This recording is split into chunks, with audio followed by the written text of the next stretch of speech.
Eliane Pereira, boa noite.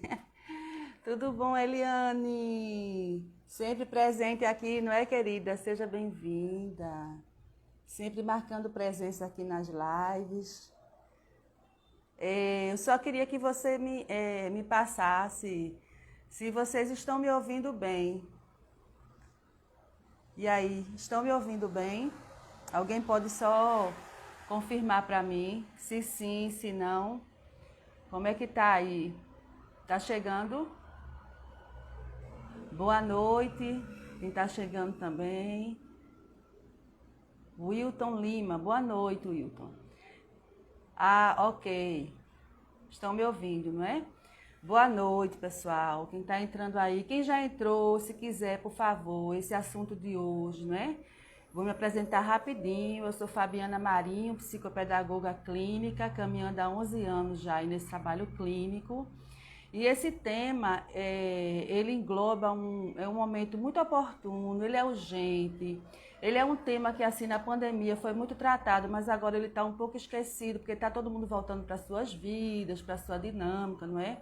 E eu compreendo isso, só que diante das experiências que eu tenho recebido no consultório, e a Alexandra, a psicóloga, que vai estar comigo também nessa live de hoje, então nós achamos muito prudente, interessante, estarmos novamente tratando desse assunto, uma vez que tem sido progressivo essa chegada de crianças e adolescentes, né, com adoecimento emocional. Então, hoje, o tema da live está aí para vocês, que são os efeitos emocionais e comportamentais, não é, causados pela pandemia nas crianças e nos adolescentes.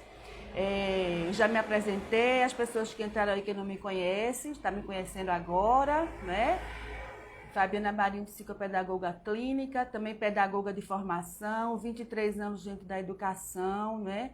Caminhei também como coordenadora de ensino durante 10 anos, então eu experimentei todas as áreas da educação e hoje eu me encontro fazendo o trabalho clínico, que é um trabalho que me satisfaz, que eu faço com muito amor. A Alexandra já entrou e aí eu vou convidá-la para ela estar aqui ao vivo. Deixa eu ver aqui a Alexandra.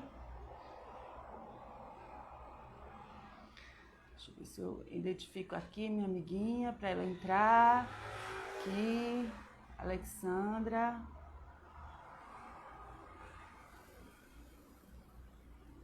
Estou conseguindo aqui chamar, mas vou conseguir.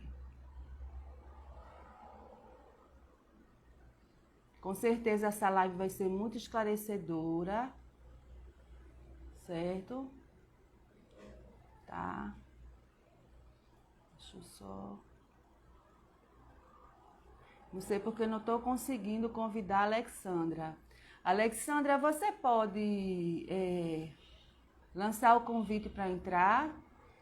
Porque eu sempre fiz da forma que eu estou fazendo agora e não sei porquê. Não estou conseguindo, mas vou conseguir. Aguardem um pouco, por favor, gente. Acione esse aviãozinho, que esse tema de hoje, ele é muito importante, tá certo? Muito importante para familiares, cuidadores. O assunto é um assunto de bastante relevância. Deixa eu ver aqui.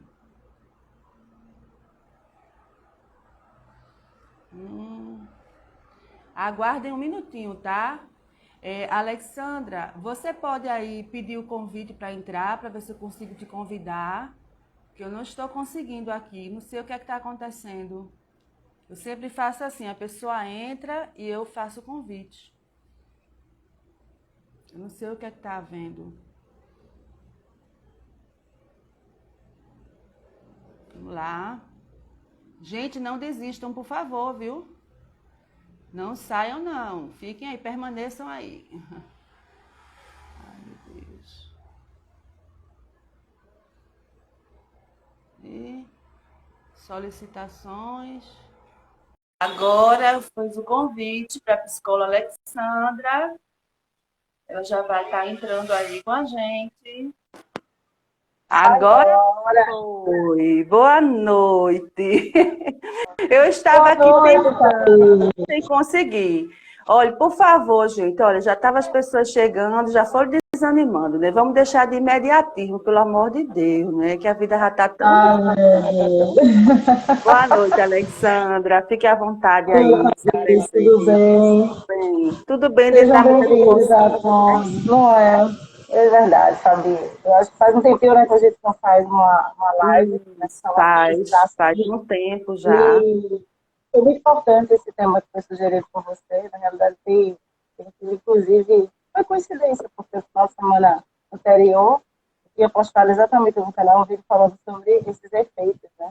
Foi um vídeo muito Comportamentais. bom, viu? Você poderia deixar até aí o endereço dos teus vídeos aí que você grava, porque a Alexandra fez um vídeo, gente, falando exatamente sobre esse tema também. Muito importante. Coincidentemente, exatamente, foi Coincidentemente, é exatamente isso.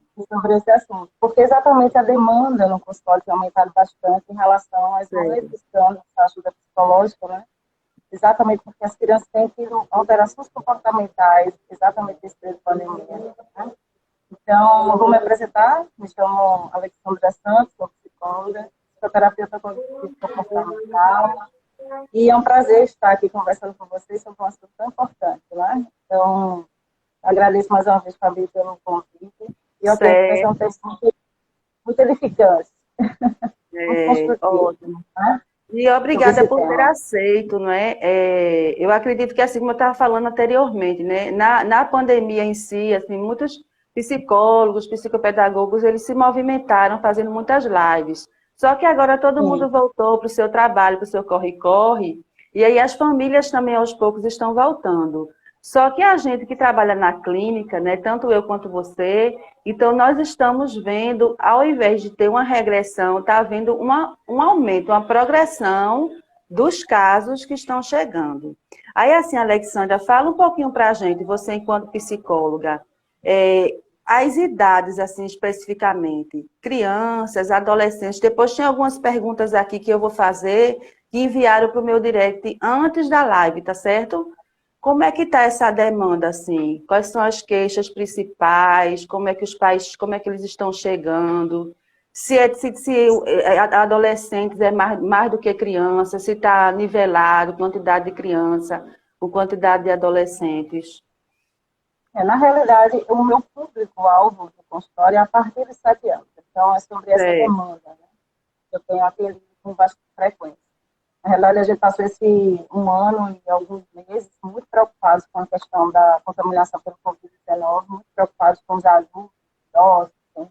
E aí, no isso. que diz respeito à criança, que a gente tinha como olhar era exatamente a preocupação para elas serem aquelas que transmitiam, mas não conseguiam desenvolver. Depois isso foi mudando ao longo do tempo, a gente começou a ver que as crianças elas também estavam adoecendo com Covid, mas a gente nunca parou para pensar um pouquinho sobre essas questões comportamentais. Temos muito aumento de adultos da pandemia na procura de tratamento psicológico por causa de incômodos, né, cognitivos, incômodos Certo. comportamentais, mas a gente não parou para avaliar essas crianças. Mas eu acredito que desde então elas estavam sim dando sinais, só que agora chegou num limite assim, muito visível aos pais. Elas retornaram à escola, né? E aí com isso a gente pode verificar que alguns comportamentos foram bastante evidenciados. Né? Os pais Certo, têm verdade. trazido questões no que diz respeito ao sono, e aí incluindo pesadelos, dificuldade de fato de dormir, dificuldade em relação a essa questão de socializar-se novamente. Algumas crianças estão com pânico, não querem voltar à escola. Eu acredito que houve um pouco de negligência, né, por parte, muitas vezes, de todos nós, né, de ter chegado, sentado, explicado direitinho, não só essa questão da higienização, mas também tentar Certo. ouvir essa criança quanto esse incômodo de estar no isolamento social obrigatório. Então, assim, isso mudou muito a rotina dessas crianças. E aí acabou a gente hoje tendo esse resultado muito, muito negativo. Muitos pais têm visto que a criança ela já tinha adquirido uma independência no seu comportamento muito grande, mas começou agora a desenvolver uma dependência de pais excessivas e com a presença muito evidente do choro. Então, crianças que estão chorando por todo tipo de situação, na tentativa de chamar a atenção desses pais. Então, isso tem sido bastante incômodo, né? Crianças que têm mudado radicalmente seu comportamento por uma questão exatamente de dor e sofrimento, pelo luto de familiares que eles começaram a identificar, né? Você imagina, eu sempre digo que para a gente, enquanto adulto, o isolamento social, esse distanciamento, essas questões de cuidado, o luto que temos vivido ao longo desse ano, tem Isso. sido tão difícil, imagina para uma criança, né, que tem aí na sua infância essa questão de iniciação do desenvolvimento emocional, do desenvolvimento com a sua personalidade, que ainda não tem maturidade para poder administrar todo esse cenário de terror que nós estamos vivendo. Acredito que para muitos, inclusive para mim, o primeiro momento da minha vida tão difícil, né, de lidar. Né? Quando a gente senta com Verdade. pessoas mais velhas, eles relatam situações assim, de guerra, mas para a gente ainda, nessa geração dos seus 30, 40 anos, a gente nunca pensou algo nesse sentido. Então, se para a gente está sendo difícil, imagina para uma criança, um adolescente, né, com essa fragilidade e estrutura emocional tão Verdade, forte. Alexandra, E muito difícil. Teve uma outra pergunta aqui que me fizeram, como é que a gente pode, aqui, que eu até anotei, como identificar quando a ansiedade ela começa a deixar de ser só uma ansiedade pontual e a criança já começa a repercutir no corpo, mas a criança às vezes não sabe dizer o que ela está sentindo. Como é que o pai pode observar? Como você falou que esses choros estão vindo assim recorrentes e assim diante de diversas situações. Então teve uma mãezinha que perguntou, assim, tiveram várias perguntas pelo direct, só que perguntas similares. Acabei fazendo, né, o resumo e trazendo para cá. Então, como identificar assim, Alexandra, se é realmente um quadro de ansiedade já na criança, porque o adolescente tenta camuflar um pouquinho, mas a criança ela bota logo para fora, não é? O sentimento da mudança de comportamento. O adolescente também, mas às vezes ele se esconde um pouco ainda, ele segura um tempo. Como é que os pais podem logo identificar? Qual é a dica que você dá para identificar logo assim um quadro de ansiedade? E nesse, nesse momento, a gente tem a vantagem dos pais estarem muito mais próximos dos seus filhos devido a essa mudança, de fato, essa jornada de trabalho reduzida, em home office, enfim. Isso fez com que os certo, pais tivessem uma oportunidade de estar próximos dos seus filhos. Né? No início, eles não estavam nessa demanda de entender essa complexidade que vemos no início de 2021, muito difícil. Então, houve aí uma pressão maior. E aí é por isso que essas crianças estão chegando mais para os consultório, né? Porque os pais têm observado, assim, no tocante da ansiedade, essas questões desse choro, que vai além do que realmente aquele momento representa. certo, Não é um choro pertinente. Né? Eu sempre busco entrevistar bem essa família, para poder entender se esse choro está realmente dentro do contexto da dor e sofrimento certo, que é necessário essa criança colocar, adolescente, não só a criança, mas todos nós. Mas muito do que está sendo trazido é que está fora de contexto. Quando algo, por exemplo, é legado, quando existe uma repreensão, tom necessário maior em direcionado a essa criança já não recepciona mais com tamanha lucidez, já a certo, importância do emocional já existe aí um emocional mais fragilizado. Então, quando a gente fala sobre ansiedade, a gente diz que é um foco excessivo no futuro. Então, a gente vê também na fala, né, dessa criança, quando ela tem condição de expressar isso em palavras, essa preocupação com o amanhã, de forma muito diferente do que era antes. Então, assim, essa certo. preocupação de se eu morrer, e se a senhora morrer? Meu coleguinha, a mãe faleceu, e aí você fica Entendo. nesse excesso de pensamento disfuncional em relação ao futuro. Então, aí a gente consegue identificar que existe aí um comportamento alterado. Então, assim, os pais, eles estão nessa vantagem, pelo cenário que eles estão vivendo, conseguir identificar mais rapidamente essa situação. Mas, de fato, é muito preocupante, porque é necessário, sim, que os pais sentem, conversem com seus filhos, mas quando há uma necessidade maior, quando há um descontrole maior, é importante ser acompanhado por um profissional, para que essa criança consiga, de fato, se sentir mais à vontade, né? Porque, às vezes, os pais, por falta de conhecimento, pedem para eles deixarem de bobagem, não chore por isso, e assim, não tenta entender o porquê do choro. Diferentemente de um profissional que, quando recebe uma demanda, a gente não quer que a criança pare de chorar, a gente quer que a criança ela coloque para fora todo Sim, aquele sentimento e a gente tem que entender o porquê que ela está chorando. né? O que foi que deixou ela tão fragilizada? A gente tentar identificar esse pensamento disfuncional e vir com essa intervenção, né? Então, assim, eu sei que é difícil, de fato, com os pequenininhos, né? Pequenininhos, mas ainda de forma lúdica a gente consegue identificar, sim, através de desenhos, né? Através de brincadeiras, todo esse comportamento preocupante dessas crianças em relação ao que elas estão vivendo. O luto é uma das coisas mais impactantes. Os pais, às vezes, dentro de casa, tecem comentários, né, esquecem que a criança está próxima, que não sabe Sei. ainda essa informação, e deixa realmente a situação bastante em pânico, né? Então, a criança fica muito em pânico diante da televisão ligada o tempo todo, em algumas programações que não deveriam, enfim. Eles estão todos juntos, né? Dividindo aquela sala, e que a família está mais próxima, tentando fazer as coisas juntos. Então, às vezes Olá, boa acontece noite. Deram boa noite. A agora, Alexandra teve outra pergunta aqui também, que eu achei bastante interessante. Foi o seguinte. Fabiana, na live, você pode, por favor, explicar, porque nesse caso quem vai explicar é você. Que assim, meu filho reclamava muito quando estava no processo de pandemia. Era um adolescente de 14 anos, muito sociável, assim, tem uma relação muito boa com a escola. Ele vem com esses coleguinhas da escola desde a educação infantil. Mas assim, de repente, quando você falou até no, você trouxe essa fala também, mas como é uma pergunta da mãe mais específica, então ela disse assim, Fabiana, quando ele soube que a escola ia voltar, ele assim entrou em pânico. Parece assim que o mundo desabou na cabeça dele. Ele começou a chorar, ele começou a dizer que não estava preparado para voltar para essa escola, que não queria rever os amigos porque ele achava que estava diferente, que tinha emagrecido, sabe? Então também já tem outra mãe que colocou que a filha também, porque essa questão da validação deles na adolescência, né, é muito importante, né? De ser validado pelo outro, né? A mudança hormonal do outro achar que eu estou bem, que eu estou bonito. Então, assim, todo mundo na pandemia, né? Todo mundo ganhou uns quilinhos a mais, né? Cada um teve um impacto na vida da criança de formas diferentes. Então, teve uma mãe que perguntou isso, que ele estava incomodado porque estava magrinho, porque tinha emagrecido mais, e teve uma mãe de um adolescente que lançou a pergunta que ela não queria voltar porque tinha engordado muito e também estava com medo dessa realidade de novo dessa escola presencial. Aí, assim, o que dizer, como esses pais podem conduzir?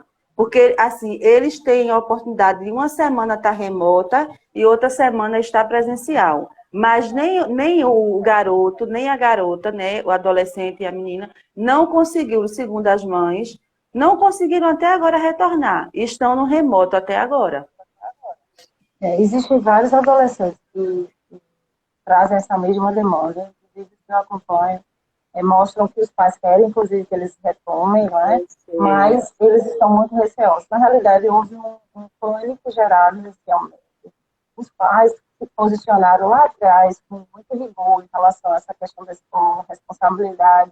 Então, Verdade. o adolescente ele não se sente capaz de ter essa responsabilidade, ele sabe exatamente como é essa rotina. E eu lembro que, numa situação que eu fiz a escuta de uma adolescente, ela disse, Alexandra, eu preciso voltar à escola assim, estou com saudade dos meus amigos, mas eu sei como é, eu não vou conseguir ficar na sala de aula sem abraçar, eu não vou conseguir ficar na sala de aula sem pegar uma bolacha ou um alimento de um colega e a gente dividir isso, eu não consigo. E aí, se der algum problema, eu posso morrer, eu posso levar. Na realidade, nem é a morte. Eles pensam em levar para os pais. Entende? Isso. Então, assim, eu acho que é importante se ouvir desse adolescente por que ele não querer se expor.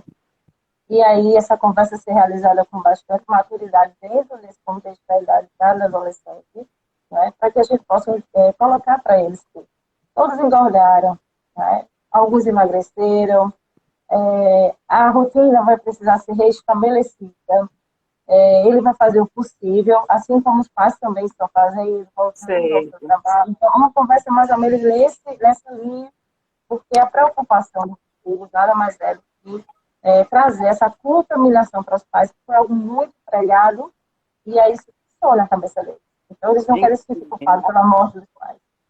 Entende? É, Então, assim, não foi um ou dois casos. Os adolescentes que eu acompanho trouxeram a mesma resposta. Eles não são amigos, eles não se conhecem, mas eu acredito que foi um movimento que foi colocado, que os mais jovens conseguem ficar isentos ao dano maior das complicações do Covid, mas pode levar facilmente para os seus em casa, mais velhos, que têm comorbidade, isso fez com que eles se sentissem muito mal. Imagina, a gente chegar num determinado local e as pessoas dizem, olha, Fabiana, você não tem condição nenhuma de pegar e desenvolver a doença de forma mais grave, mas você pode levar essa doença para casa e seus pais podem morrer. E aí você vai fazer, meu Deus, eu não quero. Eu É não quero verdade. ser essa pessoa das más notícias, né? De trazer esse dano para dentro da minha casa. Eu não quero. Assim, a gente já fica preocupado sendo adulto, de transitar e de repente uma pessoa próxima a nós se contaminar e a gente ficar naquela situação. Será que imagina um adolescente? Então, a gente está falando de grupos, né? De um grupo de pessoas que estão em desenvolvimento com uma personalidade que se trata de adolescente e das crianças É da questão da verdade. formação das emoções. Então, existe muita É. fragilidade emocional envolvida. Teve uma mãe que falou assim, que acha que a postura, né, a postura da família, dos pais, porque assim, todos nós, quando teve um período da pandemia em que houve isolamento total. Então, assim, eu acho que todo mundo entrou um pouco em pânico, porque assim, veio como se fosse assim, realmente, é uma coisa muito difícil, nós perdemos muitas vidas foram ceifadas por conta da doença. Mas tiveram famílias que souberam, de uma certa forma, não deixar o pânico entrar na casa, mas só conscientizar a criança e o adolescente dos cuidados. Mas houveram famílias que fizeram daquilo um eterno pânico e que até hoje ainda trata isso assim, colocando, impondo muito medo. Aí essa mãe diz assim que ela carrega um peso, tanto ela quanto o esposo carregam um peso de hoje a pré-adolescente de 12 anos e a criança de 5 ficarem o tempo todo passando exageradamente álcool nas mãos. E que, assim, uma preocupação para o adolescente que sai para a escola, como você falou, é não poder abraçar. Esse adolescente já vai e ele, assim, tenta ficar o mais distante possível. E a criança fica o tempo todo pedindo álcool na escola para passar nas mãos. Tá certo? Então, a mãe, assim, a mãe teve que, por conta da rotina dela, fazer com que eles voltassem para o presencial, porque ela também voltou para trabalhar presencial. Mas, assim, tipo, ela e o marido não souberam lidar com isso. Ela disse, Fabiana, eu estou carregando uma culpa. Eu disse, olha, eu não vou lhe responder nada agora. Eu vou deixar para responder na live, que a psicóloga vai estar respondendo. Como fazer agora para amenizar esse sentimento de medo que, na verdade, foi muito introduzido pelo comportamento dos pais.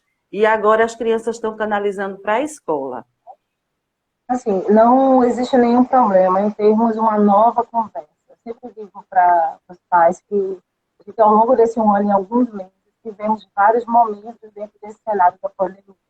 Então, tivemos o primeiro momento, onde não sabíamos absolutamente nada sobre, então, pânico Verdade. geral. A informação era todos em casa, todos isolamento social, ok. E aí tivemos o segundo momento, onde tivemos informações sobre como lidar com tudo isso. E agora já está vivendo uma nova etapa. Então, todas essas etapas, elas devem ser pontuadas. Então, eu sempre digo para os pais que a gente pode parar. Eu acredito que os pais que conseguiram sobreviver de uma forma mais adequada, emocionalmente, nessa conjuntura familiar, foi É, aqueles que sentaram sei lá, esses 4 momentos distintos para poder conversar com todo mundo. Saber como é que eles estavam se sentindo, sentar e deixá-los informados sobre essa nova fase. Por exemplo, a gente está vendo a fase da vacinação. Então, olha, vovô está sendo vacinado, mas a gente tem que manter o comportamento, manter os cuidados, e aí vai. E assim, a gente precisa conversar. Então, se eles estão retomando a sala de aula, se lá atrás houve pânico instaurado, está na hora de se desfazer esse pensamento. Não existe nenhum sei. problema em reavaliarmos. A gente faz isso o tempo todo na nossa vida. A gente toma postura A, B e C, conforme o cenário que a gente está vivendo. Então, até o próprio governo ele tem liberado alguns pontos que até então existiam restrições de local. Então, alguns pais conseguem hoje fazer uma atividade com os filhos no shopping, uma praia, conseguem viajar.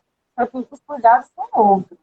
Né? No que diz respeito a gente vai se manter como família junto, porque a gente convive junto, porém, a gente vai conseguir sair um pouco, por a gente verificar que o Sei. local está muito inadequado, a gente sai desse local e assim sucessivamente. Então, o diálogo é uma das condições mais eficazes no que diz respeito a lidar com essas demandas de conflito e de angústia que os filhos estão sentindo. O que não pode é a gente deixar com que esse adolescente ou essa criança mantenha o pensamento de autoproteção como se fosse no início da pandemia, com aquelas informações lá de trás. Né?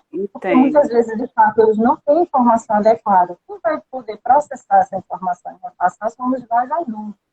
Então, quando eu recebo essa demanda, eu sento como adolescente ou criança e eu converso sobre o real cenário da pandemia. Quais são as novas condições de proteção que a gente deve ter, fisicamente, psicologicamente, né? Então, assim, hoje a gente está podendo voltar. E é importante retomar, sim, a gente não vai viver o resto da vida isolado, não é o que a gente deseja, mas a gente vai ter que retomar isso com muito cuidado, com muito respeito ao outro, respeitando, inclusive, quando o outro ele nos impõe um distanciamento, às vezes acontece, né? O outro não está preparado, então a gente vai aos poucos, sim, retomando a nossa vida normal. Então, a gente precisa ser conversado. Uma outra pergunta veio de uma gestora escolar, né?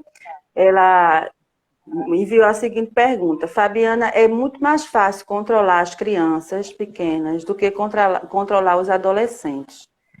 É interessante porque, assim, a criança, de fato, ela consegue compreender melhor os combinados, até porque ela vem muito reforçada de casa. Mas ao adolescente, dependendo da educação, de como é imposto os limites, né? Então, assim, não é uma pandemia que vai fazer ele mudar algumas posturas que ele já tinha construído desde a infância, assim, da questão da autoridade não surtir tanto efeito para ele, não é? Nem dos pais, nem dos coordenadores, nem dos professores.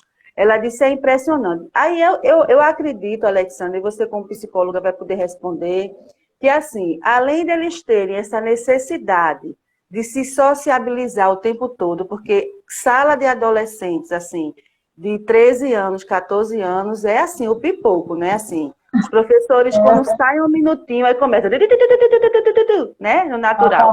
Quando o professor entra para acalmar, ele tem que fazer todo aquele trabalho novamente para poder acalmar, porque assim, a necessidade de ser ouvido o tempo todo, do toque, como você falou, de dividir um biscoito, de dar um chiclete, de vem cá, me dá. Então, assim, é impressionante. Assim, eles têm medo, eles sabem, deveriam ter mais maturidade de entender, não é? Até porque o assunto escolar agora está muito em cima dessa questão do Covid, né? As escolas estão conversando muito, está sendo conteúdo, né? Também para eles.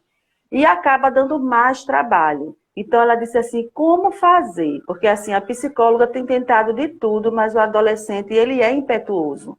Eles têm essa impetuosidade mesmo, que faz parte da adolescência, não é? Então, como amenizar isso, assim? Eu não sei nem se é uma coisa, assim, muito de padrão, né? Escolar, né? Mas como fazer, assim, para que isso fosse mais amenizado, houvesse mais uma conscientização, né? Por parte deles. Assim, nesse... eu vou dizer o que eu faria enquanto psicóloga, se eu fosse essa psicóloga escolar, tá? Eu acho que o adolescente, ele tem muito, a gente consegue ganhar muito adolescente para fazer o combinado, quando a gente traz para ele a responsabilidade, mostra o quanto ele é importante para que isso dê certo lá no final.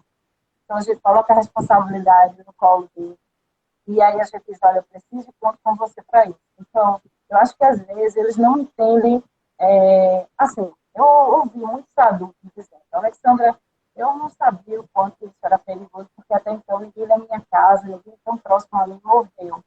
Então eu ouvia na TV, via algumas coisas, mas eu não sei. Mas de repente, uma pessoa próxima se foi, eu vi o quanto foi terrível, e aí eu vi toda aquela história tão pertinho.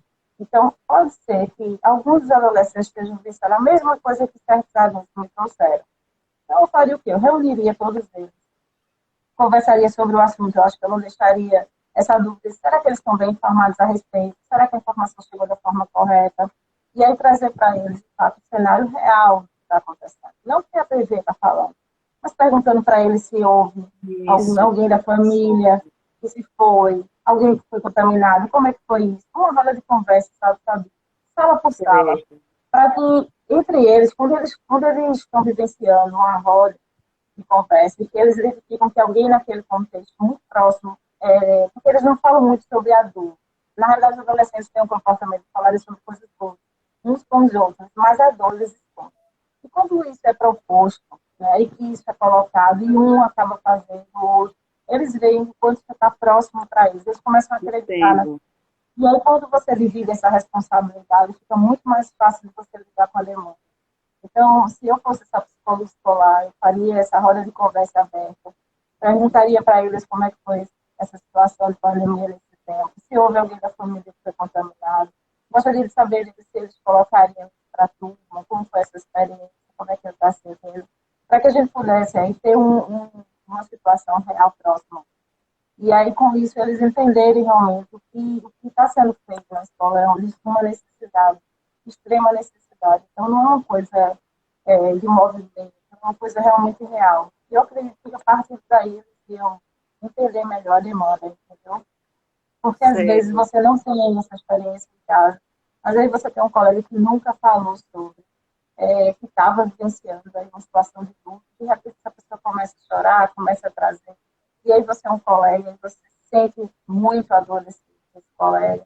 E aí você começa a entender o quanto isso é sério, começa a participar e fazer parte de fato desse combate dentro da escola. Então, acho que com adolescentes a gente pode trazer para mais próximo, e realmente essa responsabilidade, mas fazendo dessa forma, fazendo com que eles participem e se abram, de fato. Perguntar para eles se de repente eles têm algum medo em relação com o que eles É, sentiram nesse período, essas coisas, entendeu, Fabiana? Eu ô, faria dessa forma. Alexandra, teve uma mãe que perguntou assim, ela disse que a criança dela tem 7 anos, é mais ou menos a faixa etária que você começa a acompanhar, né? Ela disse que assim, ele entrou na escola aos 2 aninhos de idade e durante toda a escolaridade, quer dizer, ele está com 7, então o ano passado não teve aula para essa criança, mas digamos que ele tem uns 5 anos de experiência dessa escola, da escola normal, né, que nós tínhamos antes, né, de tudo isso acontecer, né, infelizmente, desse vírus se instalar aí no mundo e está causando tanta coisa, né, para todo mundo. Então, ela disse, Fabiana, ele era uma criança benquista, a sociabilidade dele, na verdade, eu que chorei quando ele não chorou, quando eu deixei ele na escola, com 2 aninhos, porque a mãe fica esperando, né, o filho chorar, e eu tô indo, viu? Aí se despedia várias vezes, e ele nem, Fabiana, assim, foi bem, mas assim, no processo de pandemia, ele sentiu muita falta dos amigos. E da euforia de sentir falta da energia presa, partiu depois para um processozinho de tristeza, de choro. Aí, do processo da tristeza e do choro, não vontade mais de brincar com os brinquedos, nem com os irmãos, nem nada. Aí, da tristeza e do choro, ele partiu para a irritabilidade, a agressividade. Veja, de um comportamento de tristeza e de choro, aí entrou no comportamento de muita irritabilidade, muito irritadinho, agressivo com os irmãos, um priminho ou outro que vinha com cuidado para brincar com ele, que até os familiares se movimentaram para os priminhos irem brincar com ele, né? Um ou outro. Agressivo, sem querer dividir as coisas. Agressivo com os pais, quer dizer, se tornou uma outra criança. Foi uma mudança de comportamento de 360 graus. Aí, assim, ela disse que no retorno à escola agora, ele voltou presencial, mas até a própria escola está olhando para ele e está dizendo, essa não é a criança que nós acolhemos com 2 anos de idade. Então, assim, eu não consegui, de fato, perguntar à mãe como foi que eles vivenciaram essa pandemia, porque aí, nesse caso, teria que ser o terapeuta que fosse acompanhar para fazer essa anamnese toda, nessa busca, né? Esse histórico de como ele vivenciou. Mas aí, veja, são 3 comportamentos, né? Choro, tristeza e depois irritabilidade e agressividade. Foi se instalando cada comportamento, ele foi pulando de um para outro.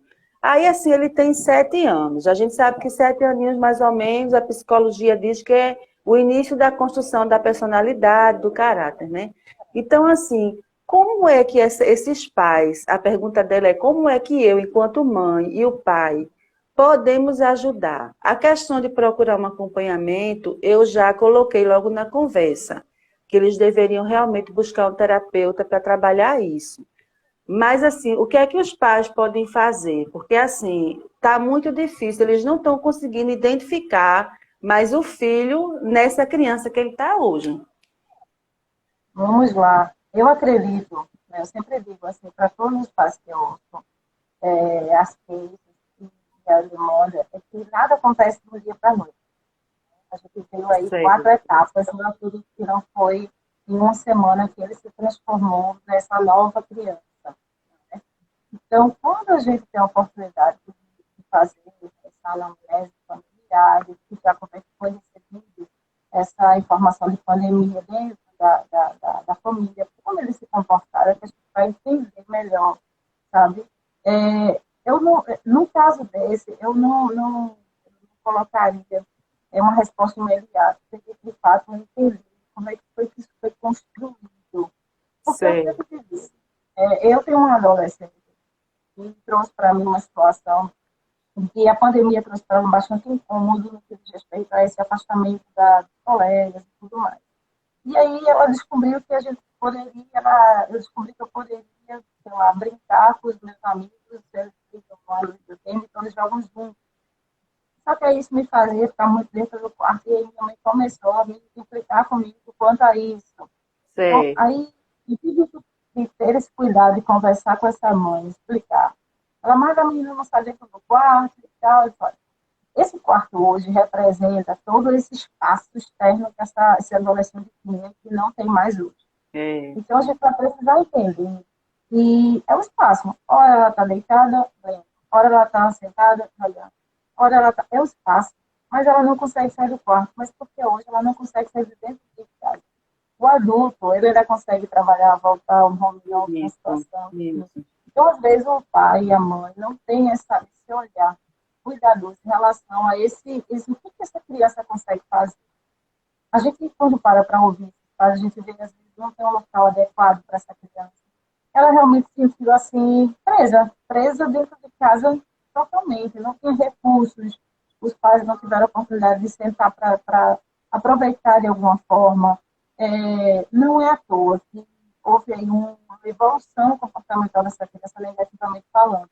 É claro que partiu exatamente num período de construção, de iniciação dessa construção de personalidade, mas, de toda forma, eu acredito que houve alguma coisa nessa dinâmica familiar que impactou muito essa criança. Né? Então, da mesma Sei. forma que esses pais desse adolescente que chegam para mim questionando e querendo que eu conseguisse convencer esse adolescente a sair dentro desse quarto, quando eu disse, olha, esse quarto é o espaço externo que esse adolescente tem. Não é produtivo que ele saia desse local, porque quando eu converso com esse adolescente, ele diz o que ele faz dentro do quarto. Ele faz várias coisas que ele faria se não houvesse uma pandemia fora do quarto.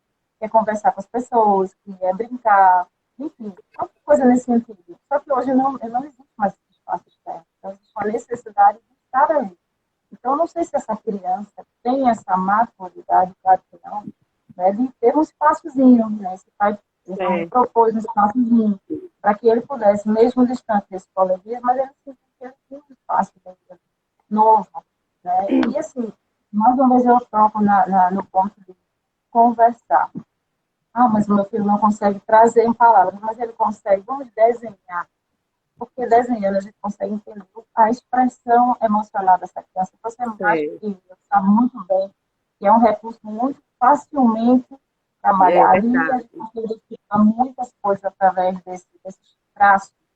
Né? Então, assim, acredito que não foi de uma hora para outra, eu acredito que houve sim, alguma coisa dentro dessa, dessa formação familiar, né? Dessa absorção dessas informações que Entendo. deixou essa criança muito nervosa, entende?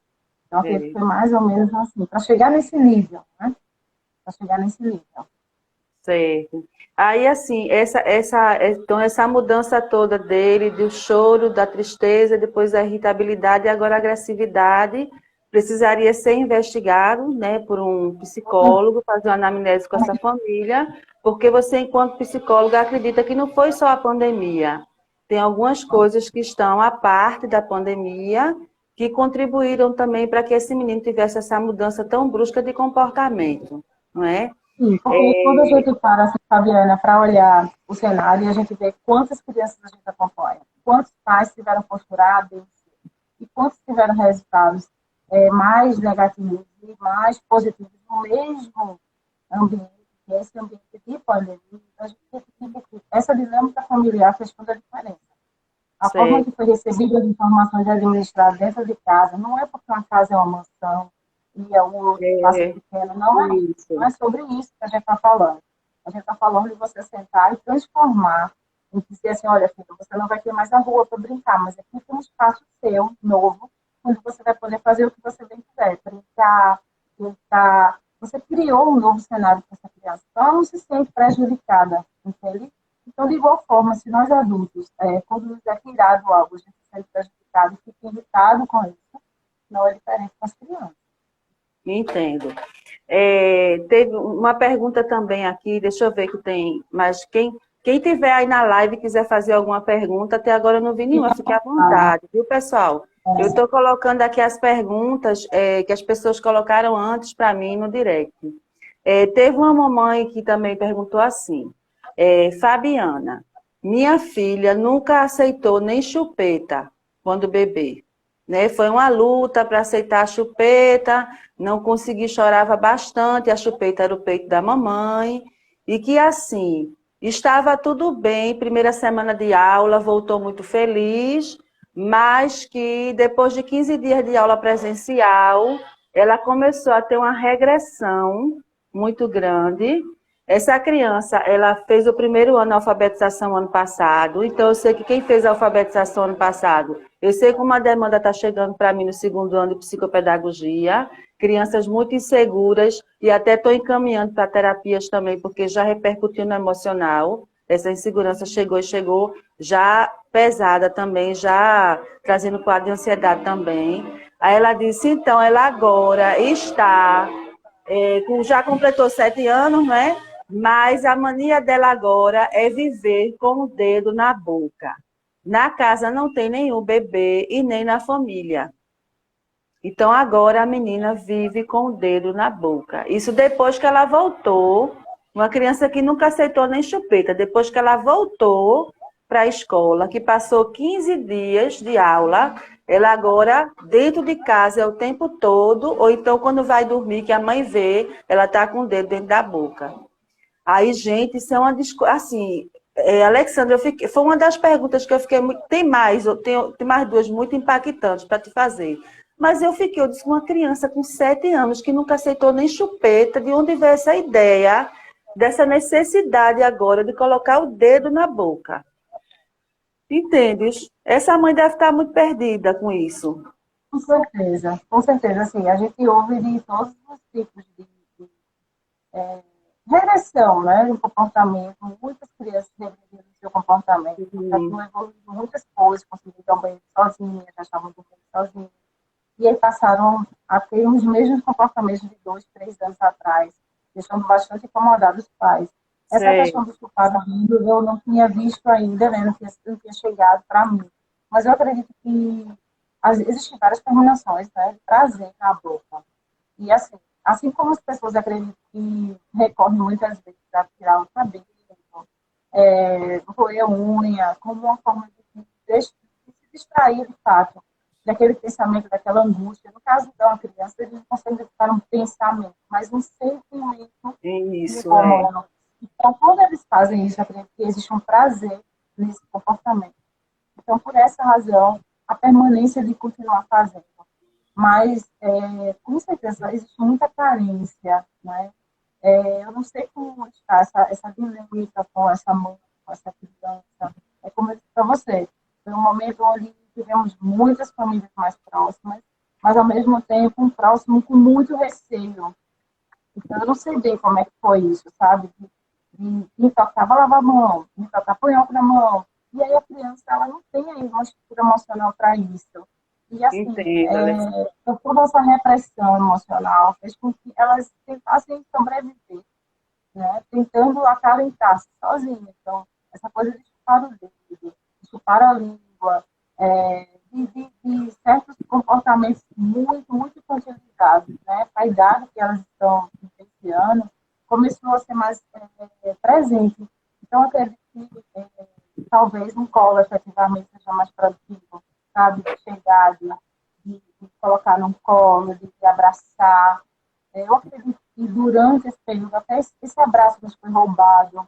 Eu não sei como é que está a Sei. relação desse abraço mantido, sabe? Então, assim, tudo isso tem que ser muito bem investigado, mas com certeza é uma carência. Se a gente fizer um trabalho, com certeza isso vai ser colocado para essa criança, e ela sente falta. Né? Às vezes, em uma sessão, consigo descobrir algumas coisas que, às vezes, os pais, nunca pensei, né? Assim, o que está faltando? Com certeza, eu tenho saudade de um abraço, eu preciso de saudade. Palavras que até então é fácil para eles explicarem, esses sentimentos fáceis de ser explicados, começa a ter uma resposta, assim, muito produtiva. Então, Entendo. tentar checar, porque isso tem a ver com algum tipo de carência. Né? Até a ausência, por exemplo, de um vovô, de uma vovó, sabe? Essas Que coisas que, está mais infelizmente, afastado nesse momento, não é? Que não está podendo tem ainda muitos avós conviver. que fazem um ano que não vêm os netos. Então, assim, isso faz falta, né? Essa relação tão próxima até então, foi impactada negativamente com o cenário. Hoje está vendo algo muito preocupante. E as crianças são os que são mais afetadas por causa exatamente dessa imaturidade emocional. Então, cabe a nós, enquanto adultos, viabilizar um melhor conforto emocional para essas crianças. Certo. Aí teve uma pergunta aqui também, peraí que eu não queria deixar de... Porque talvez as perguntas assim possam até já... de uma 13 aninhos, né? Ela começou com a pandemia sentindo muita queixa, né? Assim, filha única, tá certo? Então, assim, tem tudo em volta dela, né? Assim, tudo é para ela, né? E, assim, os pais, embora estejam trabalhando em casa, mas é aquela coisa assim, né? Existe uma exigência do trabalho e do período, da demanda que eles têm que dar conta.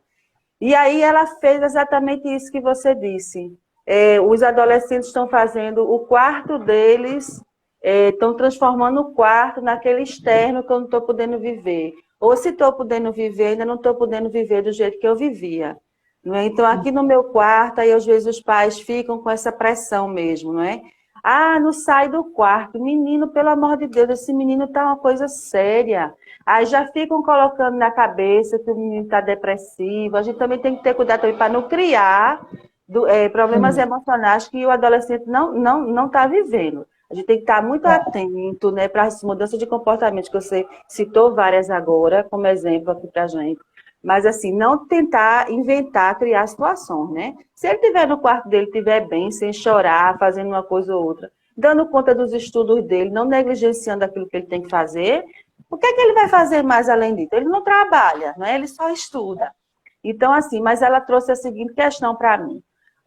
Fabiana, é muito difícil para mim, porque a questão da carência dela, de não ter irmãos, de não ter primos da idade, e a única sociabilidade que ela tinha era com as colegas do colégio, e agora fica uma semana presencial. E mesmo assim, a escola abrindo uma semana presencial e outra remota, muitos pais não estão totalmente confiantes. Então, na sala de aula dela ficam 5, às vezes as amigas mais próximas não estão indo ainda, porque os pais, assim, não querem, não estão confiando, tem pessoas idosas na casa, enfim. E essa menina está começando de uma certa forma, tentar, assim, enrolar os pais, né? Os pais vigiam um pouco o que ela assiste, os canais que ela acessa, né? Os vídeos que ela assiste, mas ela está, assim, se cortou um pouco. A mãe está preocupada porque ela disse, como é que pode uma coisa assim? Ela reclamava muito da ausência, de ter alguém da idade. Ai, papai, você está um saco. Mamãe, eu não aguento mais ficar com vocês dois aqui dentro. Eu quero voltar para o meu mundo, para minhas amigas. Eu não tenho prima da minha idade, eu não tenho irmão, não tenho ninguém. Aí, assim, só que não teve aquele processo de choro, Alexandra, entendeu? Teve aquele processo de choro, que a criança que ela ficou chorando. Nem esse quadro desse menino que saiu do choro para a tristeza, para a ansiedade, para a agressividade. Não, ela só reclamava disso. De repente, ela começou a se cortar. Então, assim, enquanto psicóloga, esse movimento pode acontecer antes de qualquer apresentação emocional mais grave, ou essa família não percebeu? ela pode não ter percebido. Né? Assim, eu sei Certo. que, às vezes, Sabe quando você está muito próximo de alguém que você não consegue identificar as mudanças? Às vezes acontece o Sei. contrário. Você viu alguém hoje, na vida daqui a um ano, você consegue identificar todas as mudanças, saltos e olhos. Mas às vezes acontece o contrário. Está convivendo diariamente com alguém que você não percebe. Esse caso é o pior, né? Porque aí a pessoa ela se sente muito negligenciada. A adolescente está na formação de personalidade, na realidade, da afirmação dessa personalidade. E aí é importante verificar direitinho como é que esse adolescente processa as coisas ruins que lhe acontecem. Às vezes eu verifico que a estrutura emocional desse adolescente, a história dele, nada lhe foi negado, não houve nenhum cenário de dificuldade. Então, verdadeiramente, muitos jovens estão vivenciando pela primeira vez na sua história de vida algo ruim. Então, eles não estão conseguindo lidar com isso. Porque É, até então não há nada, sabe? É muito engraçado, porque quando a gente passa a ouvir uma história, sei lá, nossa mãe, né, tias, eles dizem, começam a contar histórias ruins que eles sabem desde muito pequenininho. Enquanto os jovens hoje, às vezes, chegam a 16, aos 14, 16 anos, sem nunca ter vivenciado nada de ruim, alguns jovens, né?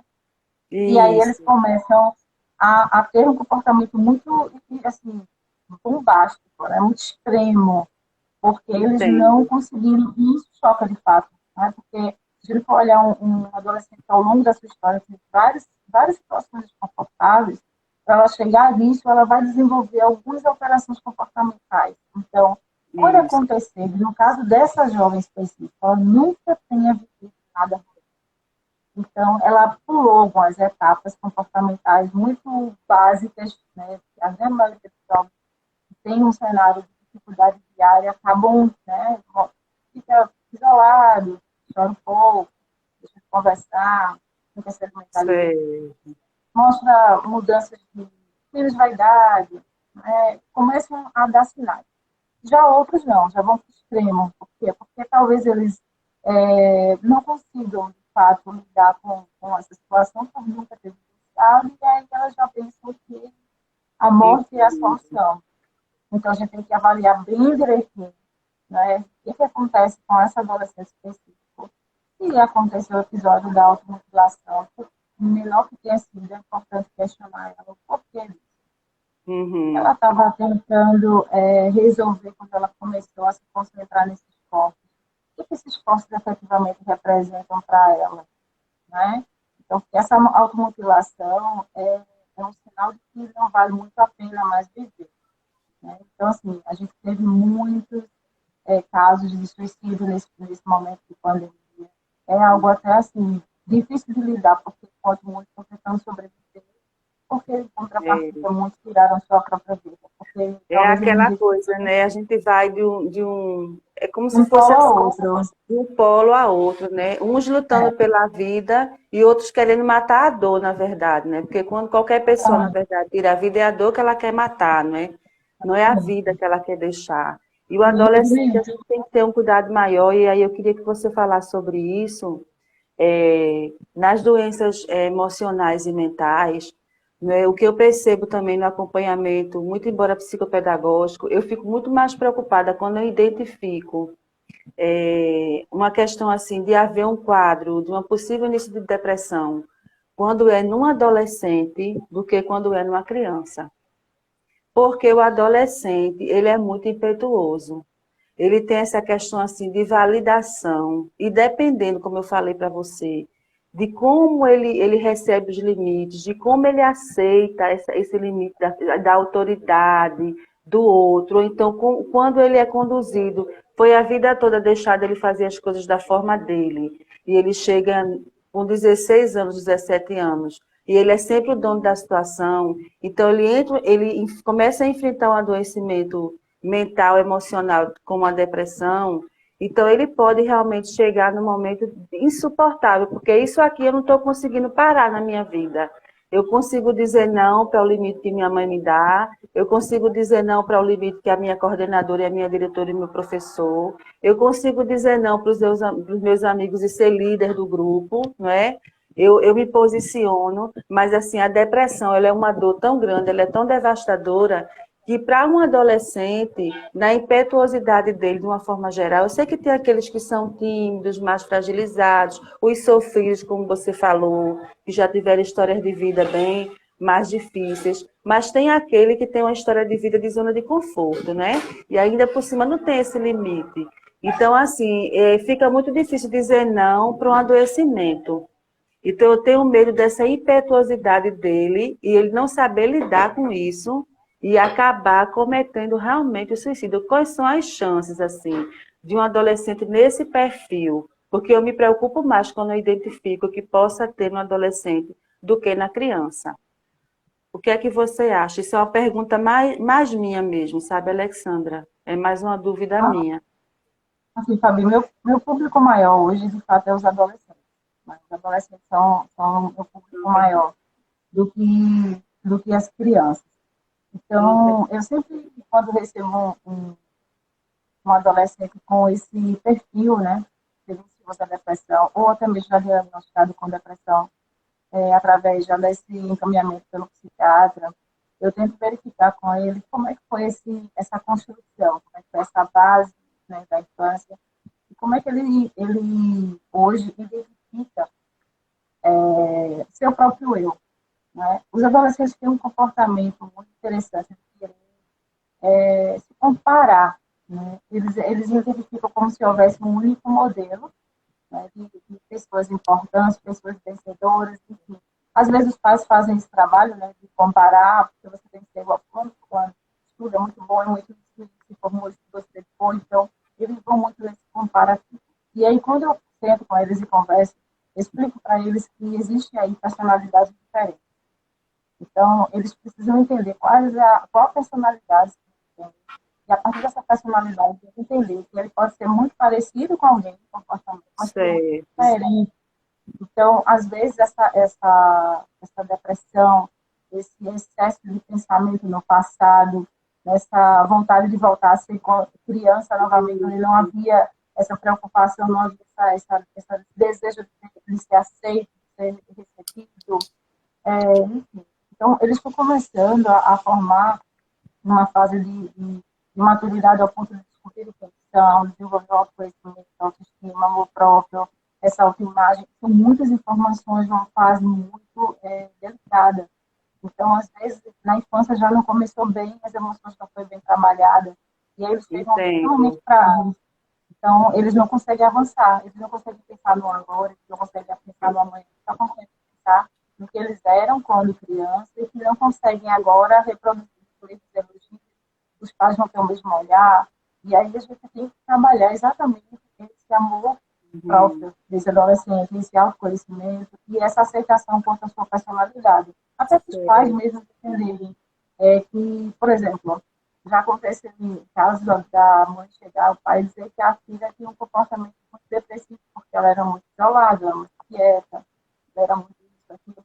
Quando eu sentei para verificar e fiz o estudo sobre a personalidade dela, eu descobri que a personalidade dela é uma personalidade que existe um comportamento exatamente de introspecção, de conversar um a um. Ela não, de fato, não se percebe confortável quando ela é o centro das atenções. Então, não é uma questão de depressão, é uma questão de personalidade. Quanto ao pai e à mãe com personalidades distintas, eles não conseguiram entender que o ponto de vista dela era o ponto de vista dela. Entendo. Né? Então, assim, depois desse trabalho familiar, eles puderam entender que eles têm uma personalidade diferente, né? Até porque eu tive de passar para eles a informação de que tanto o esposo quanto a esposa tinham personalidades diferentes e quando existia a necessidade de irem a um acordo quanto a um tema específico, eles tinham a dificuldade de chegar nesse denominador comum por causa de pontos de vista Entendo. diferentes. Então, com a filha, também era dessa forma. Então, eles não poderiam jamais, né? Mas eu sou tão falante, a mãe é tão falante, todos nós conversamos tanto, essa menina não pode conversar, Alexandre. Então, é a personalidade. Então, não tem a ver com a depressão. Mas, de fato, é importante, sim, checar todos esses pontos que eu te falei. Amor próprio, autoestima, autoconhecimento, personalidade, como foi essa infância, se houve alguma pendência, a preocupação que esse adolescente tem em relação ao social, como ele se enxerga, né? Eu sempre brinco com ele, dizendo, como é que você se vê? Escreve para mim quem sou eu. E aí eles trazem uma visão muito clara de quem atenção ao olhar deles mesmos, porque a partir daí você consegue fazer um trabalho e evitar, sim, essa autodestruição e esse pensamento distorcido quanto ao suicídio. Então, assim, é um trabalho que tem que ser feito e tem que ser feito assim, de forma bem pontual, bem antecipada, para evitar qualquer mal-estar nesse sentido. Ok. Né? Teve uma mãezinha que perguntou, Alex, Foi a questão da irritabilidade. Ela tem um filho de 8 aninhos e que ele está apresentando uma irritabilidade muito grande. E ela está em dúvida se isso é feito da questão da pandemia ou se isso é um sentimento mesmo dele, o comportamento dele, que ele passou a ter. Aqui está a pergunta dela. Ok. Pronto, quando eu falo sobre qualquer tipo de sentimento, né? A gente pensa assim, pensamento, sentimento, comportamento. Então, esse sentimento de recusa, eu não sei se essa irritabilidade vem de forma muito natural. Ou ela se é da fase da idade dele, ou se pode ter sido efeito da pandemia. Aí é uma pergunta aí que para a gente responder, como é que você pode responder isso? Pode ser também efeito da pandemia. Pode ser da pandemia. Não pode deixar de desconsiderar isso, né? Acho que não. Agora sim, efeito da pandemia, você pensa, antes da pandemia, meu filho era um isso. E aí, coincidentemente, veio a pandemia, veio todas as alterações, ele passou a se irritar com mais facilidade. Ou, por exemplo, não tem nada a ver com a pandemia, mas toda vez que eu nego algo a ele recepciona isso de muita agressividade, não recepciona bem. É óbvio que quando você nega algo a alguém, as pessoas não vão sorrir. Não é uma reação que a gente espera, mas a gente vai precisar fazer com que essa pessoa entenda o porquê do não. Né? Então, assim, tem que entender se é uma questão de fato de estar se construindo o sim e o não, se é de fato uma irritabilidade sem motivo. Eu sempre busco ter motivo, né? A gente faz isso adulto, né? A gente faz isso super chateado com tal situação. Mas a tua chateação foi, teu comportamento foi adequado à situação ou tu ficou mais chateado do que eu deveria? Ou menos chateado? Porque o menos também faz com que você tenha um olhar de automotivação possível, de depressão. Né? Quando você é ofendido e você não reage, isso também não é bom. Então, a gente espera sempre um comportamento de acordo com o cenário. Então, se ele está vivendo situações em que ele demonstra irritabilidade quando ele é contrariado, então precisa ser trabalhando essa questão do não com ele, para ele entender que ele precisa, né, que existem regras, momentos, ou, de fato, a pandemia tem deixado ele bastante nervoso, porque ele não tem um tempo de lazer, não tem um tempo de brincadeira. Aí pode ter várias implicações, né? Apesar dessa irritabilidade, não é? Por isso que eu digo, é importante considerar a pandemia, sim, mas também é importante considerar outras questões, vivências dessa criança, desse adolescente, comportamentos anteriores, se já não demonstrava alguma coisa parecida, se já não estava apresentando essa irritabilidade antes, e a pandemia só fez fomentar mais isso, potencializar mais. Então, assim, é importante você conhecer. Eu acho que é como você falou, Alexandra, muito bem, né? Eu também percebo muito isso na clínica, assim, né? Questões voltadas para questões das dificuldades e da resistência agora, porque essa escola ficou distante, aí eu fiquei muito bem, porque eu fazia a prova pelos aplicativos, né? Então não tinha aquela exigência do presencial, aquela mudança que teve, que a escola teve que se adequar. Aí agora eu estou voltando, é como se eu vou sentir aquele tipo de pressão de novo, então eu estou começando a voltar aquele meu comodismo, aquela falta de rotina com os estudos, e aí os pais às vezes estão muito nessa coisa, mas o ano passado foi tão difícil, ele não se sentiu muito estimulado com essa escola. E claro que quando é criança, 3 aninhos, 4 aninhos, 5 aninhos, eu sei que foi muito difícil manter realmente essa escola assídua, a criança de frente de uma tela, né, de uma forma contida. Eu sei o quanto foi difícil para as famílias, né, de crianças pequenas. Então, tem a demanda que eu tenho recebido mais forte hoje, são crianças que saíram do primeiro ano, que é a alfabetização, que é uma base importante, mas que assim os pais não tiveram tempo de protagonizar isso.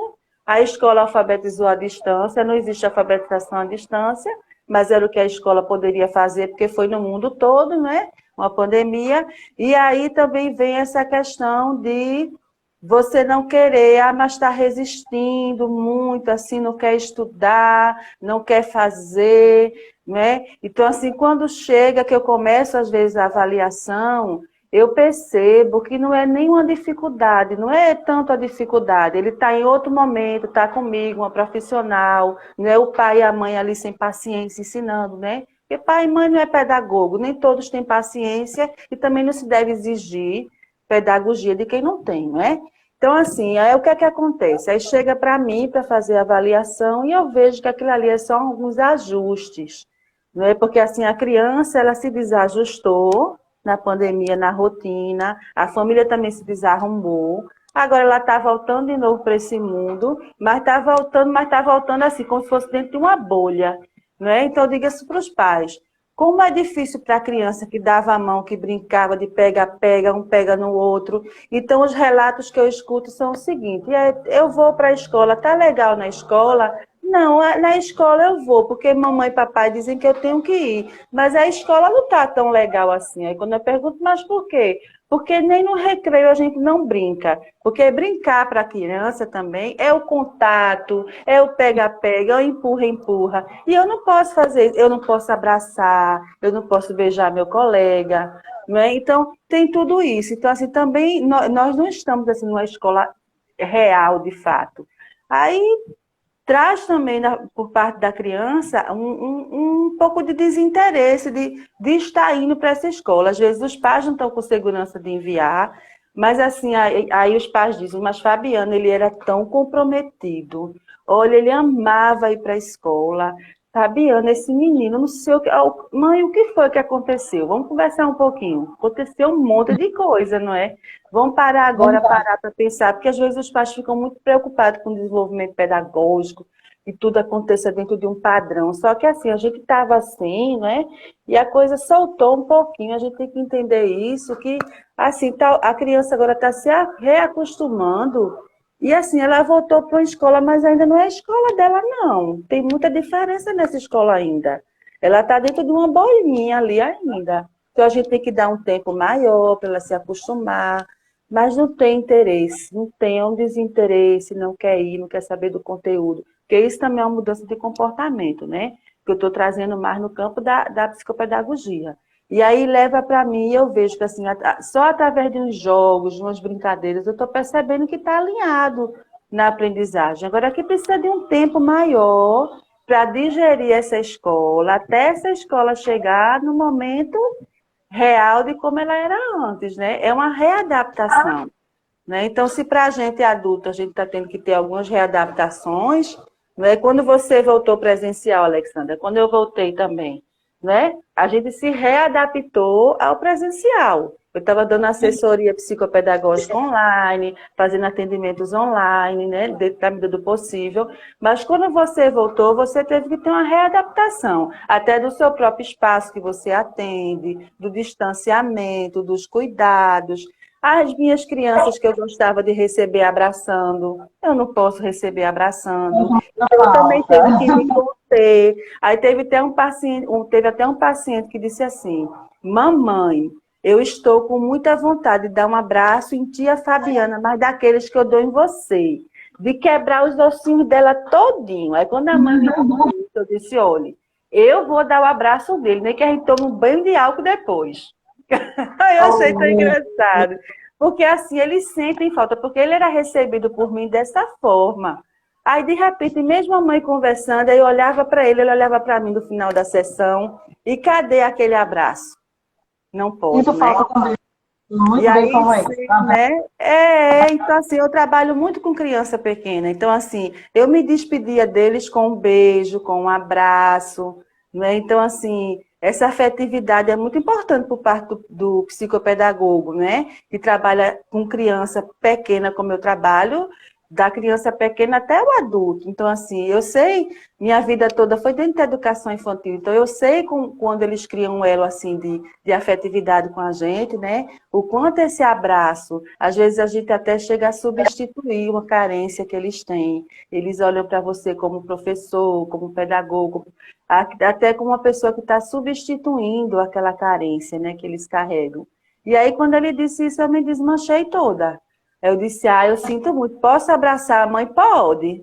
Aí, quando foi no final, eu disse, olha, eu soube que você queria me dar um abraço. Aí eu disse assim, depois eu tomo um banho de álcool. Pode não, tia Fabiana, se tomar um banho de álcool, a gente pega fogo. Achei tão bonitinho. Aí eu fui explicar para ele o que era tomar o banho de álcool, assim, na brincadeira, não é? Mas a gente deu aquele abraço assim, eu digo, agora não pode ser como você quer, assim, ficar muito tempo abraçado, né? A gente vai se abraçar, mas muito contido, assim, eu abracei ele. Mas, assim, para mim foi que, assim, foi uma coisa assim, estou voltando um pouco ao normal. Mas eu sei que eu não posso estar fazendo isso todo dia, né? Então, se mexe comigo, você imagina com eles. Aí eu entrava antes no consultório de tia Fábio, aí eu abraçava ela na entrada, abraçava ela na saída, agora não posso nem abraçar na chegada, nem posso abraçar na saída. Né? Passaríamos muito, Então, muito, assim, foram e muitas afetividade. mudanças. Não é? E assim, Alexandra, eu queria que você falasse um pouquinho também. Teve uma questão aqui, uma última perguntinha, quase que eu ia esquecendo. Quando a mãe colocou assim, Fabiana, peraí, eu não confundi as perguntas aqui. Fabiana, minha filha já era muito, muito reservada antes de acontecer tudo isso da pandemia. Hoje ela simplesmente mal dá bom dia. E na escola se silenciou de vez. Era uma menina extremamente introspectiva, já não tinha amizades na escola, muito reservada. Aí assim, Alexandra, já existia esse quadro, não é? Ele só fez Existe uma predisposição, comportamental. Só que aí a gente precisa checar qual a idade dessa, ela sinalizou a idade. Ela não colocou idade, mas ela colocou assim, ela é do Fundamental 2, mas não colocou idade. Então, Fundamental 2, ela tem pelo menos uns 10 anos, né? Mais de 10 anos ela deve ter, né? Fundamental 2, ela não colocou idade. Ela disse que ela já era muito calada e, assim, com a pandemia ficou mais calada e hoje está quase muda. E que ela está muito preocupada, porque ela não se comunica com ninguém dentro de casa, na escola já não se comunicava, e agora é que não está se comunicando mesmo. Aí esse silêncio também, se a irritabilidade, a mudança de comportamento, o choro, a agressividade é um sinal de alerta, mas o silêncio absoluto também, porque às vezes nós temos mania, né, Alexandra? Eu fui professora, tudo isso toda a clínica hoje, que assim, aquele filho que é calado, que não dá trabalho, não dá trabalho, deixa quieto, né? Ele nem fala, essa criança nem fala. Então, essa que não fala, a gente também tem que acessar, né? Essa criança que não fala. E eu achei bem Assim, pertinente essa preocupação dele.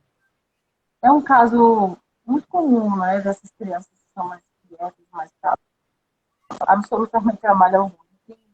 E sempre recebe esse perfil de criança. Como ela bem colocou, ela já tinha uma predisposição comportamental, né, de ser mais isolada, de ser mais... Isso, exatamente.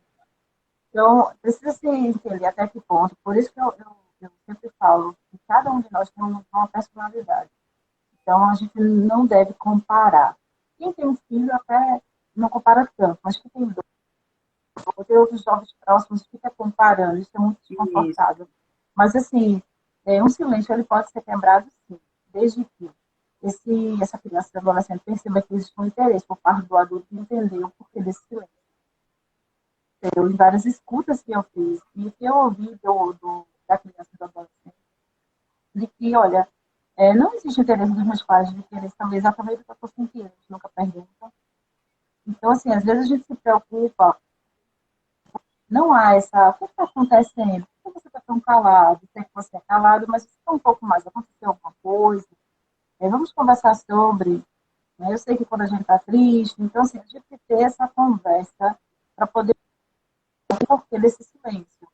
Então, assim, Fabi, eu acredito que uma forma interessante de tentar quebrar esse silêncio é mostrando mais disponível para poder fazer com que essa criança ela consiga dizer o que ela está sentindo, entendeu? Então, assim, às vezes a criança adolescente traz para a gente a ideia de que, olha, não adianta eu falar porque eu já sei a opinião dos meus pais, é considerado de adolescente, então eu prefiro não falar. E aí eu prefiro, né, não adianta. Ou eles não vão entender, ou é uma coisa tão, aos olhos dessa criança adolescente, tão irrepreensível que falar vai piorar ainda mais a situação. Então, Entendo. assim, eu acredito que não é fácil alguns pais ouvirem certas coisas, mas é melhor saber do que não saber. Então, assim, eu sempre digo para os pais, vocês se mostram preparados para ouvir tudo o que o seu filho precisa lhe dizer? Se a resposta for Uhum. sim, é possível que esse filho saiba disso e coloque qualquer que seja a situação, por pior que seja a situação. Se a resposta for não, porque eu já ouvi alguns pais dizer, Alexandra, sinceramente, não estou preparada para ouvir certos tipos de assuntos, de conversa e É, pergunta. Um filho sabe, logo ele não fala. Está entendo. lá, guardado. Então, assim, cada caso é um caso. Então, eu sempre digo que a gente sabe muito dos filhos quando a gente conversa com os pais. Né? E aí a gente consegue descobrir que às vezes o pai está passando um momento delicado e o filho sente isso e ele É, se percute recolhe. muito, né? Né? Então, assim, para entender, tem que conversar com os pais e ver direitinho se existe alguma coisa nesse sentido. Né? Se existe aí uma situação de mudança ali, né? 10 anos, 11 anos, já deve estar virando uma mocinha, e de repente eu não sei como isso é tratado na família, essa questão rural, essas mudanças, se é filha única, se não é, se for filha única, como é que isso é tratado, Sim, se tem um amigo, agora não tem nada, né? Então às vezes você realmente fica sem saber, não é bom, né? Essa solidão, é muito difícil a pessoa não ter amigos, nenhum, é muito difícil. muito Então, cabe aos difícil. pais mudar esse comportamento de despreparo para ouvir certos tipos de coisa, porque é melhor ouvir e trabalhar o que está sendo dito, mesmo que não seja tão legal, tão bacana. Né? Assim, às vezes as pessoas assim, eu já tive vontade de me matar, já desejei a morte, mas eu nunca tive coragem de dizer isso para alguém que não fosse você. Assim, a gente não tá preocupado com o pensamento de eu queria morrer, porque na realidade a gente sabe que o desejo é de combater a dor. E aí a É gente vai verdade. tratar a dor. Mas às vezes os pais, quando ouvem isso, né, dependendo da questão religiosa, enfim, acha isso tão grotesco, foca tanto nesse ponto e esquece o porquê, né, a dor por trás desse Isso. desejo.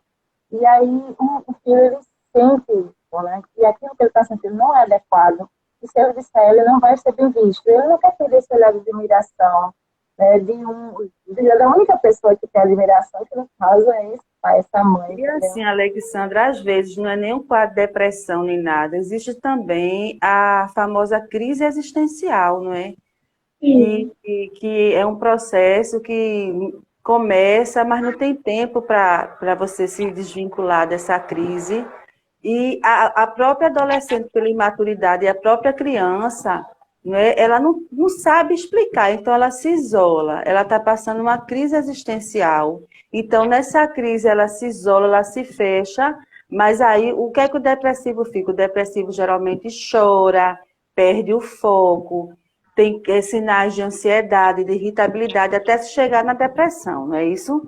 Mas a crise Exatamente. existencial, do que eu sei, que você pode explicar melhor, eu sei muito pouco das questões assim, né? Mas esse silêncio total, às vezes é uma crise existencial que aquele adolescente está passando e ele está se silenciando porque ele está ali assim. Sabe quando você está passando pela vida por viver? Eu escutei uma vez isso acompanhando um adolescente que ele disse assim para mim: eu existo porque eu tenho que existir, mas se eu pudesse, eu não podia existir. Então, assim, mesmo sem ser psicólogo, eu disse, esse menino está passando por uma crise existencial. Agora, teve uma mãezinha que fez uma pergunta aqui, que é de Alagoas, que ela disse que o filhinho dela é autista.